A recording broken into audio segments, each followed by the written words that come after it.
কারণ ওই মুহূর্তে আল্লাহ প্রথম আকাশে নেমে আসেন আর ডাকে আলা মিন মুস্তাগফিরিন আগফিরালা, কার ক্ষমা দরকার ক্ষমা চা, ক্ষমা করে দেব।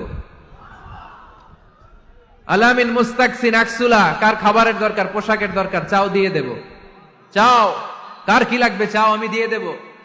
এজন্য শেষ রাতের দোয়া আল্লাহ কবুল করে। এই সুন্নাহকে যদি আমরা জিজ্ঞেস করি, বিশ্বনবী রেখে যাওয়া সুন্নাতে যদি আমরা একটু তালাশ করি, একটু স্ক্যানিং করি, একটু চোখ গোলাই, তাহলে সুন্নাহ আমাদেরকে বলে বেশি বেশি নফল ইবাদত করো আর আল্লাহর নৈকট্য হাসিল করো। সুবহানাল্লাহ পড়বেন না? কোরআন বলেছে সেজদায় লুটিয়ে পড়ো। তাহাজ্জুদ পড়লে আপনার মর্যাদা বাড়ায় দিবে কে? রাব্বুল আলামিন বলেন ওয়া মিনাল লাইলি ফাতাহাজ্জাদ বিহি নাফিলাতান লাকা আসা আন ইয়াবআসাকা রাব্বুকা মাকামান মাহমুদা। তাহাজ্জুদের নামাজ যারা পড়বে তাদের মর্যাদা বাড়িয়ে দেয় কে? আল্লাহ। কারণ ওই মুহূর্তে আল্লাহ প্রথম আকাশে নেমে আসেন আর ডাকে আলা মিন মুস্তাগফিরিন আগফিরালা, কার ক্ষমা দরকার ক্ষমা চা, ক্ষমা করে দেব। আলা মিন মুস্তাকসিন আকসুলা, কার খাবারের দরকার পোশাকের দরকার চাও দিয়ে দেব। চাও, কার কি লাগবে চাও আমি দিয়ে দেব। এজন্য শেষ রাতের দোয়া আল্লাহ কবুল করে। কোরআন বলছে কি আর সুন্নাহ কি বলে? নফল ইবাদত। আওয়াজ করে বলতে হবে সুন্নাহ কি বলে? বুখারীর বর্ণনা, আল্লাহর হাবিব সাল্লাল্লাহু আলাইহি ওয়াসাল্লাম বলেন মা ইয়াজালু আবদি ইয়াতাকাররাবু ইলাইয়া বিন নওয়াফিল, বান্দা যত বেশি নফল ইবাদত করতে থাকে, করতে করতে করতে করতে বান্দা আমার কাছের নৈকট্য প্রাপ্ত বান্দা হয়ে যায়। এজন্য নফল ইবাদত করতে রাজি আছেন তো? সুনানে তিরমিজির বর্ণনায় আল্লাহর হাবিব সাল্লাল্লাহু আলাইহি ওয়াসাল্লাম বললেন হাদিসে কুদসি কিয়ামতের দিন বান্দার যখন ফরজে ঘাটতি হবে, কিসে ঘাটতি হবে? ফরজে। আল্লাহ পাক বলবেন উনজুরু হাল্লি আবদি মিন তাতাওয়ু, ও ফেরেশতারা দেখো তো আমার বান্দা নফল করছে কিনা। ফরজে যেহেতু তার ঘাটতি, দেখো তো আমার বান্দার কোনো নফল ইবাদত আছে কিনা। ফেরেশতারা বলবে আছে। আল্লাহ বলবেন তাহলে ফরজ গুলার যেহেতু ঘাটতি, নফল থেকে কিছু এনে ফরজে বসাই দিয়ে এগুলোর ফরজ বানায় দাও।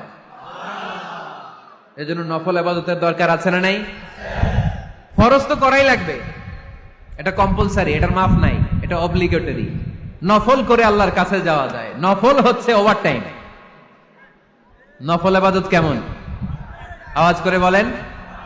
তাহলে কোরআনের আলোকে আমরা জানলাম যে আল্লাহর কাছে যেতে হলে কি করতে হয়? সেজদা দিতে হয়। আর সুন্নাহর আলোকে আমরা জানলাম আল্লাহর কাছে যেতে হলে কি করার মাধ্যমে কাছে যেতে হয়? আওয়াজ করে বলেন। নফল ইবাদত করতে রাজি আছেন সবাই? সবচাইতে শ্রেষ্ঠ নফল ইবাদত হচ্ছে কোরআনের তেলাওয়াত, ঠিক কি না? আল্লাহর হাবিব সাল্লাল্লাহু আলাইহি ওয়াসাল্লাম বললেন নফল ইবাদতের মাধ্যমে আল্লাহর কাছে যেতে চাও, নৈকট্যপ্রাপ্ত বান্দা হতে চাও, আফদলুল ইবাদাতি তিলাওয়াতুল কোরআন। সবচাইতে যত নফল ইবাদতের লিস্ট হতে পারে এই লিস্টে র‍্যাঙ্কিং এ 1 নাম্বার থাকবে কোরআনের তেলাওয়াত। এই কোরআন তেলাওয়াত করতে রাজি আছেন তো? আমার হাতে যে কিতাবটার নাম কি? সবাই বলতে পারেন নাই?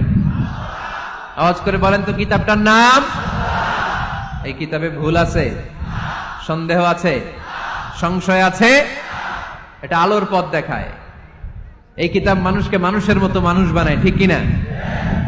গরুর পেট থেকে বেরোলে ওটা গরু, ছাগলের পেট থেকে বেরোলে ওটা ছাগল হয়, মানুষের পেট থেকে বেরোলে ওটা মানুষ হয় না, ওটার মানুষ বানাইতে হয়।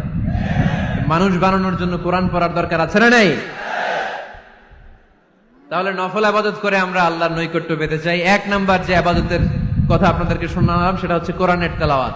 রাজি আছেন সবাই? ফজরের পরেই এই নিমসার এলাকায়, এই কুমিল্লা এলাকায় কোরআনের সুমধুর বাণীতে আমাদের গ্রামগুলো মুখরিত থাকতে হবে। আওয়াজ করে বলেন ঠিক কিনা? একটা সময় ছিল আমার বাংলার ৬৮,০০০ গ্রাম থেকে ফজরের পর কোরআনের ধ্বনি শোনা যেত। ৬৮,০০০ গ্রাম থেকে মক্তবগুলো থেকে আল্লাহর বাণী শোনা যেত। কিন্তু এখন নানা ষড়যন্ত্রের কবলে পড়ে আমাদের মক্তব বন্ধ হচ্ছে, আমাদের কোরআন তেলাওয়াত থেমে যাচ্ছে। কোরআনের তেলাওয়াত কশিন কালেও থামায় দেওয়া যাবে না। চিল্লায় বলেন ঠিক কিনা?